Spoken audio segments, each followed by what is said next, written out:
感手感受得早啲喺街角嗰度企咗一陣，好多車好多人，我冇乜特別地方想去，就咁企下望下。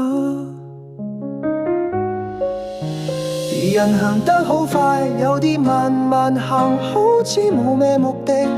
我睇住佢哋，好似各有各忙。我唔知我想點，都唔趕時間，就咁喺度睇住佢哋行過，唔係唔想約，只係企耐咗，好似都習慣咗。人嚟人往，我都喺度，不過冇人望到我。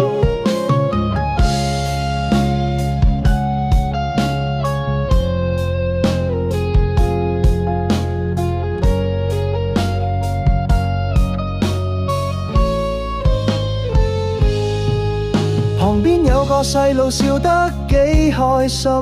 我跟住笑咗下，其實唔知點解就覺得佢哋好自然，好輕鬆，我都羨慕，但冇點樣做。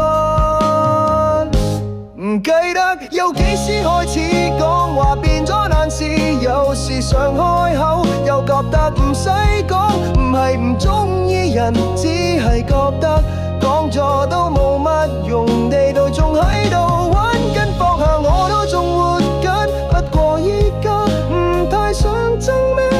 就咁行下，慢慢咁入咗人群入面。我冇咩事，真係今日啲風有啲大，我企下企下就行咗去，冇人叫我都冇等邊個，我就繼續行咗去。